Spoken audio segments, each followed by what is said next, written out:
I thought I had seen everything until I met him. Deep in an untouched land, surrounded by towering trees and ancient whispers, I found myself captivated. He was unlike anyone I had ever known. Mysterious, powerful, irresistible. But then, my native lover did something I never expected, and nothing was ever the same again. This story will take you where you never imagined. Subscribe, like, and turn on notifications, because you won't want to miss what happens next. I never planned to end up here. It started as a simple trip. Just me, a backpack, and a need to escape. The city had drained me, its noise suffocating, its routine numbing. So when I heard about a remote village hidden deep in the forest, untouched by modern chaos, I knew I had to go. The journey wasn't easy. Hours of hiking through dense, uncharted wilderness left me breathless, my muscles aching. The further I went, the more the world I knew faded behind me. The trees stood taller here, their shadows stretching over me like silent guardians. The air was different, thicker, wilder, alive. And then I saw them. A small group of villagers emerged from the trees, their presence commanding yet calm. Their gazes were sharp, assessing me with quiet curiosity. I swallowed hard, suddenly aware of how out of place I was. But then, among them, I saw him. He wasn't the tallest, nor the most imposing. But something about him made the rest of the world blur. His skin was sun-kissed, his hair dark and tied back, his movements fluid, like he belonged to the earth itself. And his eyes, deep, piercing, unreadable, held me in place. I should have looked away. I should have been polite, cautious. But I couldn't. And then, he smiled. It wasn't much, just a flicker, barely there, but it sent something electric through me. The villagers exchanged glances before an older man stepped forward. He spoke in a language I didn't understand, but his tone wasn't hostile. A translator, a woman from a nearby town who had arranged my visit, quickly stepped in. "They welcome you," she said, "but you must show respect. No unnecessary questions, no wandering off alone." I nodded, still dazed, my eyes flickering back to him. The village was unlike anything I had ever seen, simple, yet full of life. Children laughed as they ran barefoot, weaving between wooden huts and stone fire pits. Elders watched from shaded areas, their wise eyes tracking my every move. Everything here felt untouched, pure. I had barely settled when he appeared again. This time, closer. I didn't even know his name yet, but I could feel it already. This wasn't just an encounter. It was the start of something I wasn't ready for. And when he spoke, his voice was low, steady, but undeniably firm. "You are different." I froze. His English was accented but clear, his gaze unwavering. "So are you," I said, not even sure why I said it. He held my stare, something unreadable flickering in his expression. And then, before I could ask his name, he turned and walked away, leaving me standing there, heart pounding, already knowing this was just the beginning. I couldn't stop thinking about him. The village was welcoming, the people kind, but my mind kept returning to that one moment, his eyes on mine, his voice, the way he walked away as if he knew something I didn't. I learned his name from the translator. Tahu. It suited him. Strong, simple, yet holding a quiet power beneath it. But he never looked at me again, at least not directly. He was always there, helping with the hunting, speaking with the elders, moving through the village like he was part of the land itself. And yet, I felt it. A tension. A silent pull. That night, as the village gathered around a roaring fire, I found myself seated near him, close enough to feel his warmth, but too far to call it intentional. The flames flickered, casting golden light over his sharp features. I stole a glance. His gaze was locked on the fire, unreadable. The translator spoke softly beside me. "They are telling a story, an old one." I listened as one of the elders spoke, his voice low and rhythmic, weaving a tale in their native tongue. Even without understanding the words, I felt their weight. The villagers were enthralled, nodding in unison at each pause. Then I heard my name. My breath caught. The elder had said it, my name, woven into their story. The translator hesitated before whispering, "They say, you are like the wind, a visitor, unpredictable." She paused. "But the wind does not always leave. Sometimes it stays and changes the land." I swallowed, unsure how to respond. Before I could say anything, I felt it, a gaze burning into me. I turned my head slightly and found Tahu staring at me. Not just a glance, a look, deep, intense, as if he were trying to figure out something neither of us understood yet.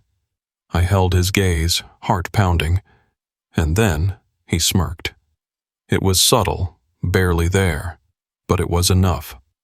The fire crackled between us, but I barely felt its heat, because suddenly I was burning from the inside out. The fire burned low, its embers glowing in the darkness, but I was still trapped in the heat of Tahu's gaze. That smirk, small, knowing, sent a thrill through me, something I didn't expect. I wanted to look away, to pretend I hadn't noticed, but I couldn't. It was like he was daring me to hold his stare, testing me, and I didn't back down. The villagers continued their conversation, but everything around me felt distant, muffled, like I had been pulled into a different world where only he and I existed. My heartbeat was a steady thud against my ribs, my skin prickling with an energy I couldn't name. Then, as if nothing had happened, he looked away. I let out a breath I hadn't realized I was holding. What the hell was this? I didn't know him. Not really. And yet, I felt like something had already started between us. Something unspoken. Something dangerous. That night, I lay in my hammock, staring at the stars above, unable to sleep. His face lingered in my mind, the sharp angles of his jawline, the way the firelight danced across his skin, the weight of his stare. I turned over, frustrated. I was imagining things. He had barely spoken to me, and I was already overthinking every glance, every movement. But deep down, I knew I wasn't imagining it. The next morning, the village was already awake by the time I stepped outside. The scent of smoke and roasting food filled the air, mixing with the crisp freshness of the forest. I spotted Tahu near the edge of the village, adjusting the strap of a hunting bow over his shoulder. Before I could stop myself, I walked toward him. His back was to me, muscles flexing as he secured the bow. He must have heard my footsteps because he turned slightly, his gaze flickering over me before settling on my face. "You're up late," he said, his voice smooth and even. I frowned. "Late? The sun is barely up." He shrugged. "Here, the day starts earlier." I glanced at the group of men preparing to leave, bows slung over their shoulders, knives secured at their waists. Hunters. They were heading out into the wilderness, moving like they belonged to it. "You hunt?" I asked. He studied me for a moment, then smirked. "Do you?" I laughed, shaking my head. "Not even close. I wouldn't last an hour out there." "Probably not." His lips twitched in amusement before he turned back to his bow, adjusting the grip. "But you're curious." I wasn't sure if it was a statement or a question. "Yeah," I admitted. "I am." His hands stilled for a second, then he lifted his gaze to mine again. There was something unreadable in his expression, something almost calculating. Then, to my surprise, he stepped closer close enough that I could see the sharpness of his cheekbones, the warm undertone of his skin, the way his lashes framed his deep-set eyes. "Come," he said. I blinked. "What?" "You want to understand this place?" He gestured toward the forest. "Then come." I hesitated. I don't think I'd be much help. His smirk returned, this time more deliberate. "You won't." Before I could argue, he turned and walked away, joining the others as they made their way into the trees. For a second, I stood there, debating. I didn't belong here. I didn't know their ways, their customs, but something about him, about this, was pulling me in. Without another thought, I followed. The jungle was alive in a way I had never experienced before.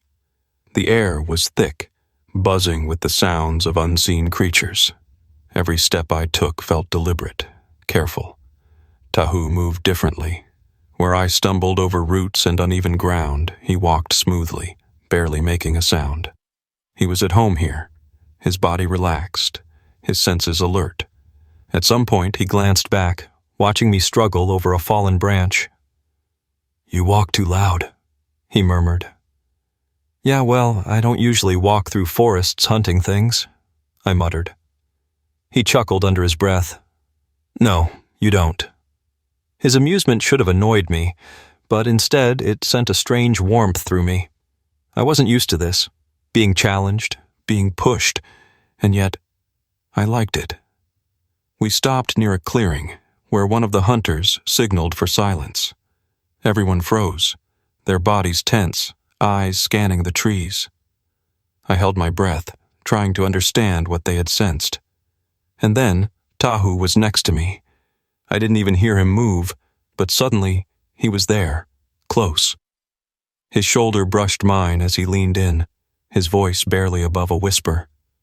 "Look," he murmured, pointing through the trees. I followed his gaze, and there, in the distance, was a deer. Its ears twitched, its muscles tight with alertness. Tahu's hand rested lightly on my forearm, guiding my attention. The touch was fleeting, barely there, but it sent a jolt through me. I swallowed hard, trying to focus. But all I could think about was the way his fingers felt against my skin. The deer moved, and so did the hunters. But I stayed frozen, pulse hammering, my thoughts spiraling in a way I hadn't expected. Tahu turned his head slightly, eyes flickering toward me. His lips barely moved, but his voice reached me, low and deliberate. "You feel it, don't you?" I didn't know if he meant the energy of the hunt, or the way my entire body was reacting to him. Maybe both. But before I could answer, something changed. An unexpected sound in the distance, a warning call from one of the hunters. Tahu stiffened, his expression shifting, and in the next second, everything went wrong. The jungle was quiet, but the silence wasn't peaceful. It was charged, expectant. Tahu stood a few steps ahead of me, his body relaxed, yet I could tell he was alert. His sharp eyes scanned the trees, picking up on something I couldn't sense. I swallowed hard. "What is it?" He didn't answer right away. Instead, he tilted his head slightly, as if listening to the forest itself. Then, in a calm, steady voice, he said, "Something is watching us." A chill ran down my spine. Before I could ask what he meant, he took a slow step forward, his hand resting lightly on the knife strapped to his hip. The other hunters around us exchanged glances but didn't seem alarmed. They had been here before. They knew this place. I, on the other hand, was an outsider. The leaves rustled softly in the distance. It could have been anything, a bird, a monkey, even the wind. But the way Tahu's posture shifted told me this was something else. I stayed close to him as we walked further into the jungle. The deeper we went, the more I became aware of the world around me, the smell of damp earth, the way sunlight filtered through the thick canopy, the rhythmic sounds of insects and distant birds. And then, just as suddenly as the tension had come. It passed. Tahu's shoulders eased, and he exhaled quietly, shaking his head. "False alarm?" I asked, my voice lower than I intended. He glanced at me, a small smirk tugging at his lips. "You were nervous." "I wasn't nervous," I lied. He huffed out a quiet laugh and kept walking, effortlessly moving over the uneven ground. I followed, more aware now of every step I took. We walked in silence for a while, and for the first time, it wasn't uncomfortable. There was something about being near him, out here, that made me feel different. Lighter. As if the world I had always known was shifting, making space for something new. Eventually, we reached a small clearing where the group decided to rest. The hunters set down their gear and began talking amongst themselves, while I found a large rock to sit on. Tahu sat near me, stretching his legs out in front of him, his eyes watching the trees. I hesitated before speaking. "You really trust this place, don't you?" He turned his head slightly. "It is my home." I nodded, looking at the towering trees, the endless green, the life all around us. It was so different from where I came from, yet there was something peaceful about it. Grounding. I felt his gaze on me again, and when I met his eyes, there was something unreadable there. Something that made my chest tighten. "You're starting to see it," he said softly. "See what?" A small, knowing smile. "The way the earth moves, the way it speaks." I swallowed, suddenly feeling exposed. "I don't know if I'm that connected yet." He studied me for a moment, then reached forward, his fingers lightly brushing a leaf that had landed on my shoulder. The touch was brief, fleeting, but it sent a quiet thrill through me. "You will be," he said, his voice steady. I didn't know what to say. Something had changed between us in that moment. It wasn't just the words. It was him. The way he looked at me. The way I felt when he was near. And I couldn't ignore it anymore. The warmth of the jungle wrapped around us, the air thick with the scent of earth and damp leaves. The group had settled into quiet conversation, but my mind was somewhere else. On him. Tahu. He sat near me, sharpening the tip of an arrow with practiced ease. His hands moved fluidly, strong and precise, his focus unwavering. I should have looked away. I should have kept my thoughts in check. But I didn't. Instead, I watched the way the sunlight dappled across his skin, the way his brow furrowed in concentration, the quiet confidence in every movement. And then, he looked at me. Really looked at me. I sucked in a breath, caught in his gaze before I could mask the way my body reacted to him. There was a flicker of something in his expression, curiosity, amusement, something unreadable. "You watch too much," he said, his voice low, edged with something I couldn't place. I felt heat rise in my face. "I was just—" He raised an eyebrow, waiting for me to lie. I shut my mouth.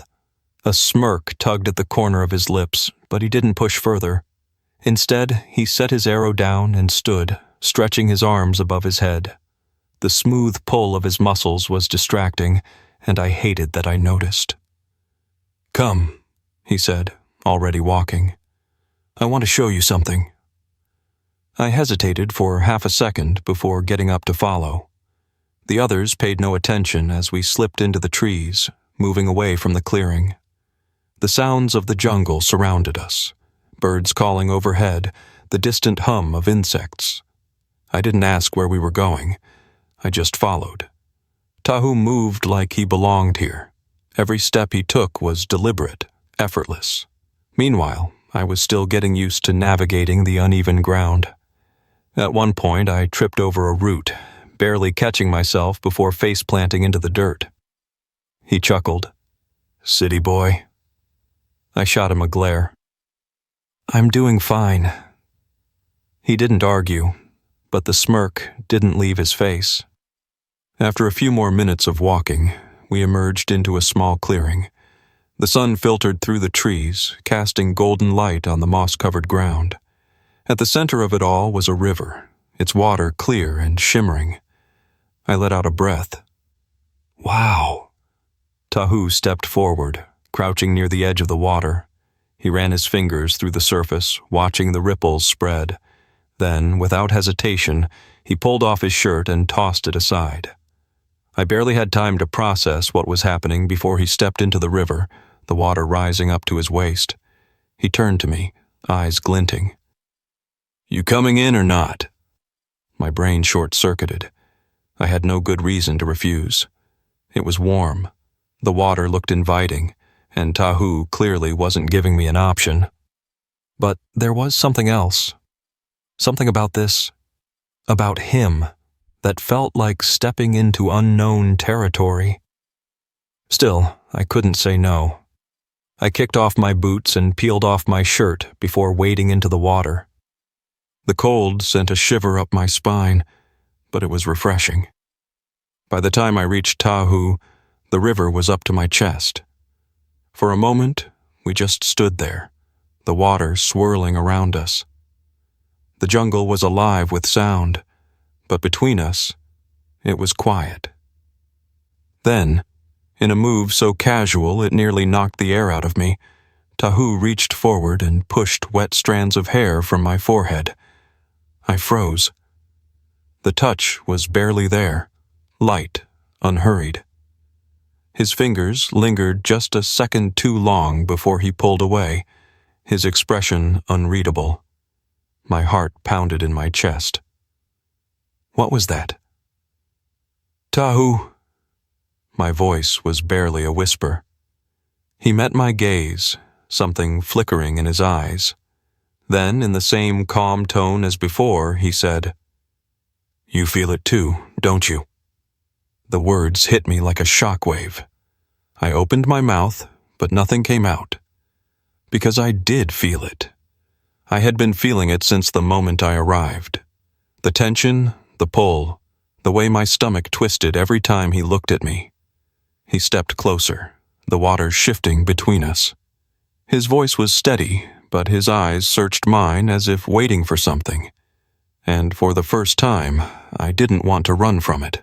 The river held us in place, the water cool against my skin, but my body burned from the inside out. Tahu was close. Too close. His eyes never wavered, his expression unreadable. But I felt it. The silent question between us. The space that wasn't really space at all. I could have stepped back. I could have laughed it off, pretended this moment wasn't happening. But I didn't. Because I didn't want to. Slowly, Tahu reached for me again. This time, his fingers traced the curve of my jaw, deliberate, unhurried. My breath caught. My chest tightened. The jungle around us disappeared. Then, he leaned in. It was subtle, a fraction of movement, but it was enough. Enough to make my world tilt. Enough to make my heart slam against my ribs. I didn't move away. I didn't stop him. And when his lips brushed mine, soft, certain, inevitable, I knew there was no turning back. What would you do if you found love where you least expected? Let me know in the comments. Don't forget to like, subscribe, and turn on notifications for more unforgettable stories. Until next time, stay tuned.